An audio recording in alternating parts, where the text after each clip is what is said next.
পার্বতীপুরে অভিনব কায়দায় পুকুরে মাছ চুরি, জনতার হাতে এক জেলে আটক।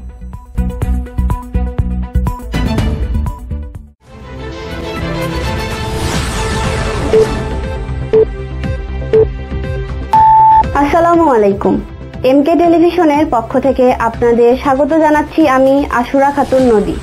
শুরুতেই শুনলেন সংবাদ শিরোনাম, এখন ডেস্ক থেকে বিস্তারিত।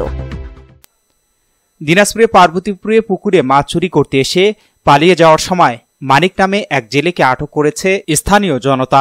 গেল রোববার রাতে উপজেলার রামপুর ইউনিয়নের সিঙ্গিমারি দড়িখামার গ্রামের পার্শ্ববর্তী ভেরবাড়ি দিঘির পুকুরে এ মাছ চুরির ঘটনাটি ঘটে। আটককৃত জেলে মানিক সৈয়দপুর উপজেলার হাজারি চড়াইখোলা এলাকার সেশন রায়ের ছেলে। সে বদরগঞ্জ উপজেলার হাসনানগর গ্রামের শ্বশুরবাড়িতে বসবাস করত।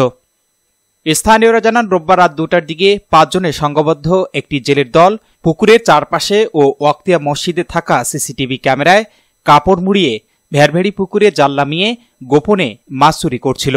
পুকুরের চুক্তিভিত্তিক মাছ চাষী একই এলাকার রেজাউল ও তার ব্যবসায়ী সহযোগী শোভন কাজী তত্ত্বাবধানে পুকুরের চারপাশে রাখা সিসি ক্যামেরা একটি বাদে মনিটরে অন্যান্য ক্যামেরাগুলো অন্ধকার দেখতে পেয়ে সন্দেহ দেখা দেয়। অপর একটি ক্যামেরায় পুকুরে চোরের উপস্থিতি আভাস মিলছিল। এ সময় রেজাউল স্থানীয় লোকজন সহ পুকুরের চারপাশে এলে চোরের দল উপস্থিতি টের পেয়ে তার কাটা টপকিয়ে পালাতে থাকে। এ সময় লোকজনের তাড়ায় 4 জেলে পালাতে সক্ষম হলেও জেলে মানিক লোকজনের হাতে আটক হয়। এ সময় বিক্ষুব্ধ জনতার মারপিটে আহত মানিককে পার্শ্ববর্তী ফুলবাড়ী উপজেলা স্বাস্থ্য কমপ্লেক্সে চিকিৎসার জন্য ভর্তি করা হয়েছে।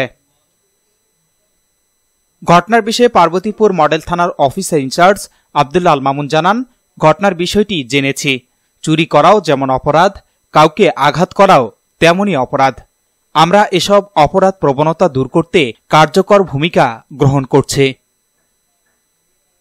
S Rahman, news desk, MK television.